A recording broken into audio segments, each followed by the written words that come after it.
बातमीपत्रामध्ये आता पाहणार आहोत 25 मिनिटात 50 बातम्या अतिशय वेगवान स्वरूपात सुरुवात करूयात। दसरा मेळाव्यामध्ये उद्धव ठाकरे आणि राज ठाकरेंच्या युतीची घोषणा होईल अशी अपेक्षा अनेकांना होती। दसऱ्याच्या मुहूर्तावर मनसे आणि शिवसेना एकत्र येतील असा कयास लावला जात होता। त्यामुळेच की काय भर पावसातही शिवसैनिकांनी शिवाजी पार्कवर गर्दी केली, पण युतीची घोषणा झालीच नाही।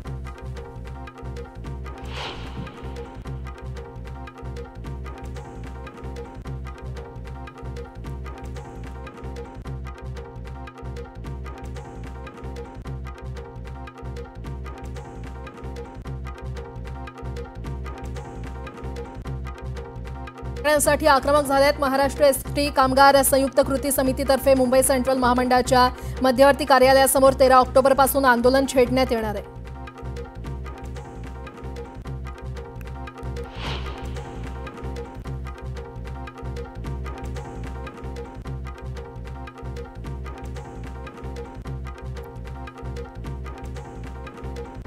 एसटी कर्मचारी प्रलंबित मागण्यांसाठी आक्रमक झालेत। महाराष्ट्र एसटी कामगार संयुक्त कृती समितीतर्फे मुंबई सेंट्रल महामंडळाच्या मध्यवर्ती कार्यालयासमोर 13 ऑक्टोबर पासून आंदोलन छेडण्यात येणार आहे।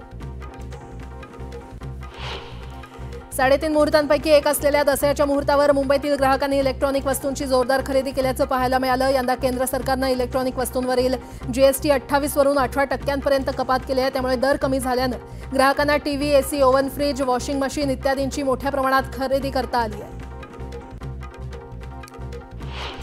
सोन्याचे दर गगनाला भिडले असताना दसऱ्याला गुंजभर का होईना सोनं खरेदी करण्याची परंपरा सुरू ठेवत विजयादशमीच्या मुहूर्तावर मुंबई सराफा बाजारात विक्रमी सोनं विक्री नोंदवली गेलेली आहे। दिवसभरात मुंबईत किमान 100 टन सोनं खरेदी झाले। गेल्या वर्षीच्या तुलनेत 20 टन जास्त सोन्याची विक्री झाली।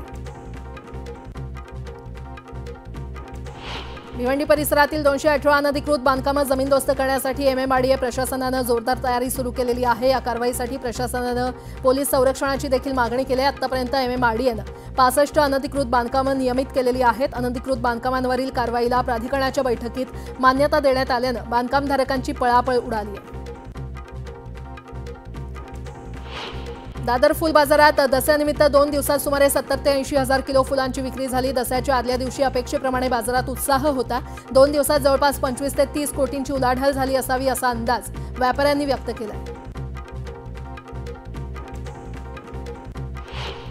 यंदा मुंबईत सप्टेंबरमध्ये पावसाचा जोर कायम असल्यानं कीटकजन्य आजाराच्या रुग्णांमध्ये लक्षणीय वाढ झालेली आहे। महापालिकेच्या आरोग्य खात्यानं दिलेल्या माहितीनुसार सप्टेंबरमध्ये मलेरियाचे 1411 तर डेंग्यूचे 1384 रुग्ण नोंदवले गेले। पश्चिम रेल्वेच्या मुंबई सेंट्रल यार्डमध्ये तब्बल 100 महिला मेंटेनन्स स्टाफ असून त्या मुंबईकरांच्या जीवनवाहिनीची देखभाल करतायत। त्यांच्यामार्फत रोज धावणाऱ्या लोकलची देखभाल दुरुस्ती करण्यात येते। गेल्या 10 वर्षांमध्ये त्यांची संख्या एकूण कर्मचाऱ्यांच्या 10% पोहोचल्याचं अधिकाऱ्यांनी सांगितलं। दादर नायगाव येथील बीडीडी चाळींच्या पुनर्विकासात खेळाचं मैदान एका बाजूला नियोजित आहे आणि यावर येथील रहिवाशांनी आक्षेप घेतलाय। हे नियोजित मैदान पुनर्विकासातील सर्व इमारतींच्या मध्यभागी असावं, जेणेकरून सर्व रहिवाशांना याचा लाभ मिळेल अशी मागणी येथील रहिवाशांनी केली आहे। मुंबई महानगरपालिका सार्वत्रिक निवडणुकीसाठी प्रभाग आरक्षण होणार नसल्याची चर्चा रंगली असली तरी नोव्हेंबरमध्ये प्रभाग आरक्षण काढण्याची जय्यत तयारी सुरू आहे आणि त्यामुळे पुन्हा नगरसेवक बनण्याचं स्वप्न पाहणाऱ्या माजी नगरसेवकांचा जीव हा टांगणीला लागलाय। महापालिकेच्या कर निर्धारण आणि संकलन खात्यानं मालमत्ता कर चुकवणाऱ्या मालमत्ताधारकांविरोधात थेट कारवाई सुरू केलेली आहे। थकबाकी वसुलीसाठी जाहीर लिलावाची प्रक्रिया राबवण्यात येत असून संबंधितांना शेवटचा इशारा देण्यात आलाय। मुंबई शहर आणि उपनगरात रस्त्यांच्या कामासह अन्य कामासाठी 1 ऑक्टोबरपासून खोदण्यास परवानगी देण्यात येते, पण यावेळी पाऊस येऊन ऑक्टोबर उजाडल्यामुळे रस्ते खोदकामाची परवानगी लांबणार असल्याचं सांगण्यात येत आहे। दरम्यान परवानगी देण्यासाठी पाऊस जाण्याची प्रतीक्षा असल्याचं पालिकेकडून सांगण्यात येत आहे। LSGD आणि LSGS हे प्रशासकीय अभ्यासक्रम पूर्ण करणाऱ्या महापालिकेतील लिपिकीय आणि निरीक्षकीय संवर्गातील कर्मचाऱ्यांची वेतनवाढ बंद करण्यात आली असून या निर्णयामुळे कर्मचाऱ्यांमध्ये संतापाची लाट उसळलेली आहे। महापालिका प्रशासनानं हा बेकायदेशीर निर्णय रद्द करावा, तसंच जुनी पेन्शन योजना तात्काळ लागू करावी या मागणीसाठी येत्या 8 ऑक्टोबर रोजी महापालिका मुख्यालयावर मोर्चा काढण्याचा निर्णय कर्मचाऱ्यांनी घेतला। महाराष्ट्रातील वृद्ध असुरक्षित असल्याचं नॅशनल क्राईम रेकॉर्ड ब्युरोच्या अहवालातून पुन्हा एकदा स्पष्ट झालंय। यात मध्य प्रदेशनं आघाडी घेतलेली आहे, तर त्यापाठोपाठ महाराष्ट्र दुसऱ्या क्रमांकावर आहे। यातही एनसीआरबीनं देशातील 19 महानगरांमधील गुन्हेगारीचा आढावा घेतला असून त्यात मुंबई तिसऱ्या क्रमांकावर आहे।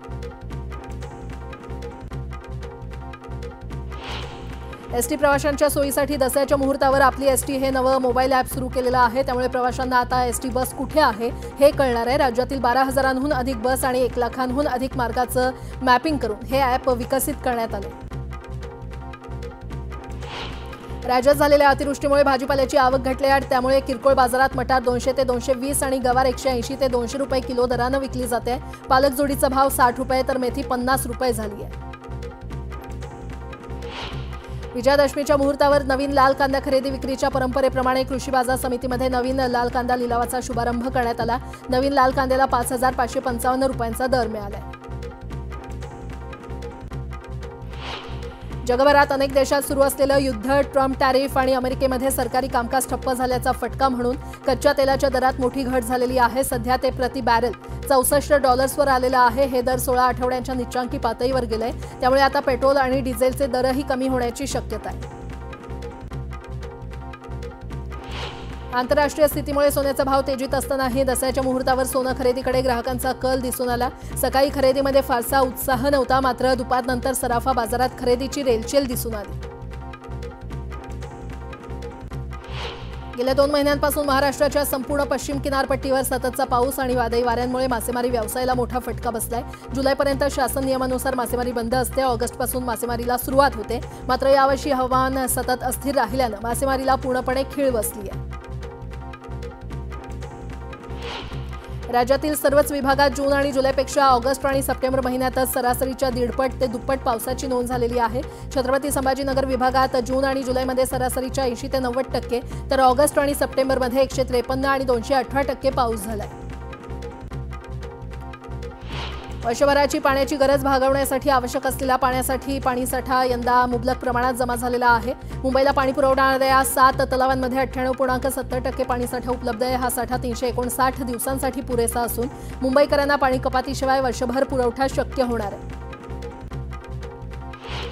जुन्नर तालुक्यातील पिंपळवंडी गावच्या काकडपट्टा इथे घरासमोर बांधलेल्या मेंढीवर बिबट्यानं दिवसाढवळ्या हल्ला केलेला आहे। या हल्ला करणाऱ्या बिबट्याला हुसकावण्यासाठी गेलेल्या मुलावर देखील बिबट्यानं हल्ला केला। या प्रकारामुळे परिसरात भीतीचं वातावरण पसरलंय।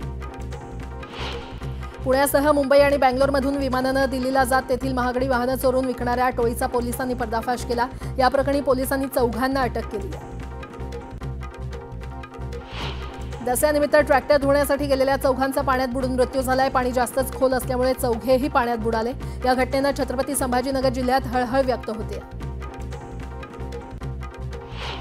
जुन्या वादातून 2 गटात झालेल्या हाणामारीमध्ये एका व्यक्तीची हत्या करण्यात आली आहे। या प्रकरणी पोलिसांनी 2 सख्या भावांसह 3घांना अटक केली आहे। गॅस व्यवसायाच्या जुन्या वादातून ही हत्या झाल्याची माहिती मिळते।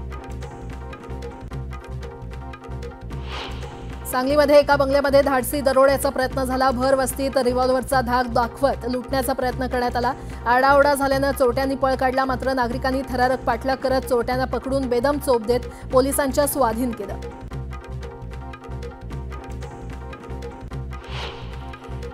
जातीपातीचं राजकारण नको, सलोख्यातूनच विकास होईल असं उपमुख्यमंत्री अजित पवार यांनी सांगितलं। समाजाला, महाराष्ट्राला किंवा भारताला पुढे न्यायचं असेल तर जातीय सलोखा राखणं गरजेचं असल्याचं ते म्हटले।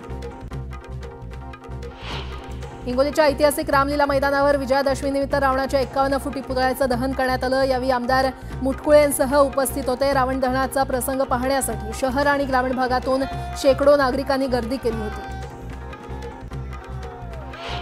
मावळ तालुक्यातील विजयादशमी महोत्सव समितीच्या वतीनं दसरा उत्साहात साजरा करण्यात आला। यावेळी 35 फूट उंच रावणाच्या प्रतिकृतीचं दहन करण्यात आलं। यावेळी फटाक्यांची जोरदार आतिषबाजी करण्यात आली। विजयादशमीच्या निमित्तानं विठ्ठल आणि रुक्मिणी मातेला साजेसा पोशाख परिधान करण्यात आला। विठुरायाला सोन्याचं वस्त्र, घोंगडी आणि चांदीची काठी तसंच रुक्मिणी मातेला सोन्याच्या साडीचा पोशाख परिधान करण्यात आला। यावेळी विठू रखुमाईच्या दर्शनासाठी भाविकांनी मोठ्या प्रमाणात गर्दी केली। गोंदियाची महाराणीसह शहरातील अनेक दुर्गादेवींना रात्री उशिरापर्यंत निरोप देण्यात आला। ढोल ताशांच्या गजरात नाचत गात खपर खेळत देवीला निरोप देण्यात आला। यावेळी विविध प्रकारचे देखावे देखील मिरवणुकीमध्ये सहभागी झाले होते। मालेगाव शहरात विजयादशमी महोत्सव समिती आणि रावण दहन समितीच्या वतीनं 100 फुटी रावणाचं दहन करण्यात आलं। या महोत्सवात हजारो नागरिकांनी सहभाग घेतला। दसऱ्याच्या निमित्तानं सांगलीच्या विटामध्ये पालखी शर्यतीचा सोहळा पार पडला। अत्यंत चुरशीच्या आणि थरारक शर्यतीमध्ये मूळ स्थानच्या पालखीनं प्रथम क्रमांक पटकावला। 150 वर्षांची प्रदीर्घ परंपरा असणारी ऐतिहासिक पालखी शर्यत सोहळा पाहण्यासाठी देशभरातून लाखो भाविक उपस्थित होते। भुसावळ इथल्या टीव्ही सेंटर मैदानावर रावण दहन कार्यक्रम संपन्न झाला। या कार्यक्रमाला मंत्री संजय सावकारे हजर होते। यावेळी राज्यातील पूरग्रस्तांना मंडळाकडून निधी देण्यात आला।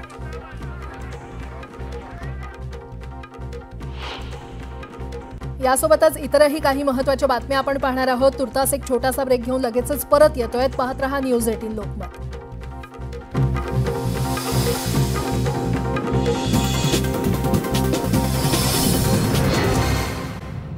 शिवतीर्थ मैदान आपल्या शिवसेनेचं असल्याचं वक्तव्य संजय राऊत यांनी केलंय, तर मैदानाच्या बाजूचं शिवतीर्थ देखील आपलंच असल्याचं त्यांनी म्हटलं।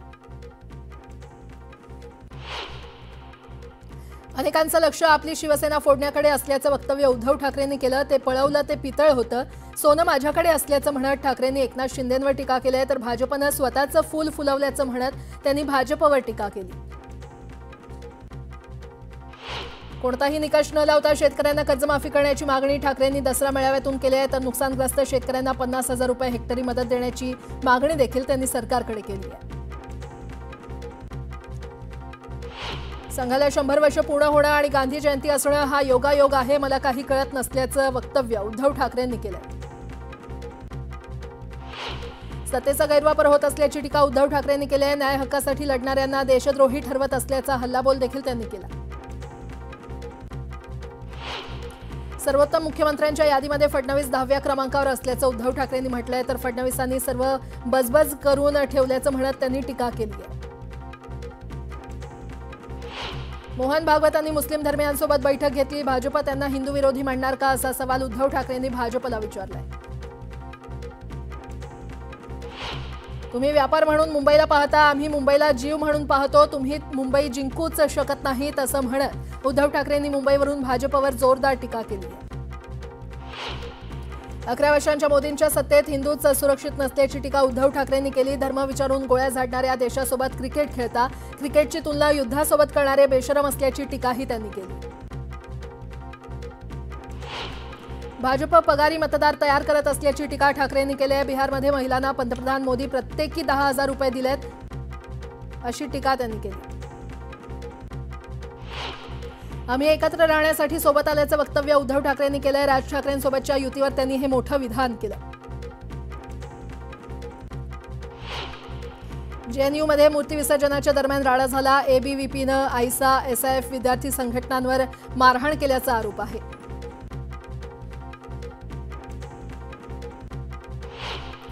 एबीव्हीपीनं रावणाच्या पुतळ्यावर शर्जील इमाम आणि उमर खालिद यांच्यासह डाव्या संघटनांच्या नेत्यांचे फोटो लावले, असा दावा जेएनयूमधील मारपिटी संदर्भात डाव्या संघटनांनी केला। मध्य प्रदेशमध्ये मूर्ती विसर्जनादरम्यान दुर्घटना घडली। 10 लोकांचा नदीमध्ये बुडून मृत्यू झाला। मध्य प्रदेशच्या दामोहमध्ये नदीला पूर आला असताना ट्रॅक्टर घेऊन जाणं अंगलट आलं। पाण्याच्या प्रवाहात ट्रॅक्टरसह 2 लोक वाहून गेलेत। जोरदार पावसामुळे नदीला महापूर आलाय। गुजरातच्या मोरबीमध्ये एका व्यक्तीला भरधाव टँकरनं धडक दिली। या अपघातात संबंधित व्यक्तीचा जागीच मृत्यू झाला। छत्तीसगडच्या बालोदमध्ये भरधाव दुचाकी चालकानं ट्रकला जोरदार टक्कर दिली। या अपघातात दुचाकी चालकाचा मृत्यू झालाय। झारखंडच्या हजारीबागमध्ये मासे पकडण्यासाठी लोकांनी आपला जीव धोक्यात घातला। ओसंडून वाहणाऱ्या तलावात मासे पकडण्यासाठी लोकांनी पाण्यात उड्या मारल्या।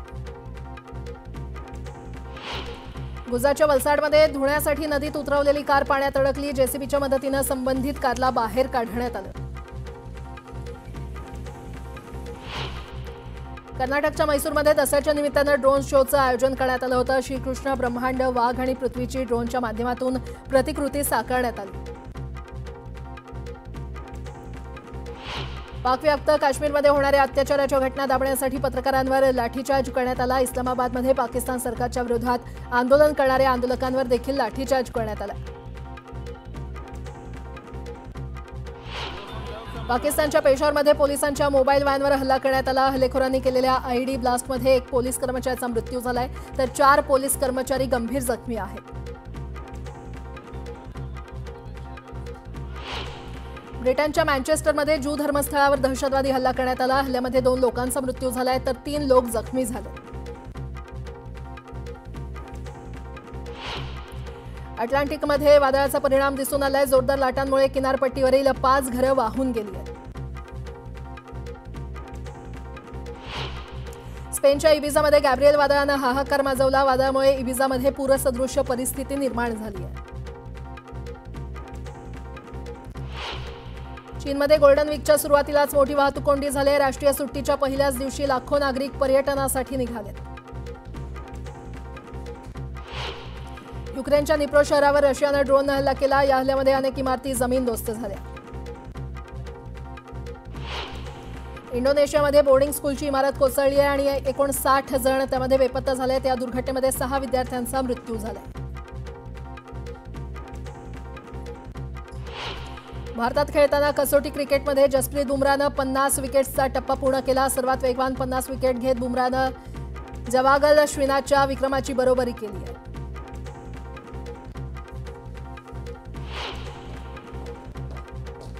वेस्ट इंडिज विरुद्धच्या कसोटी सामन्यात पहिल्या डावात मोहम्मद सिराजनं 4 विकेट घेतल्या। या 4 विकेट्ससह मोहम्मद सिराज 2025 मध्ये कसोटी क्रिकेटमध्ये सर्वाधिक बळी घेणारा गोलंदाज ठरलाय।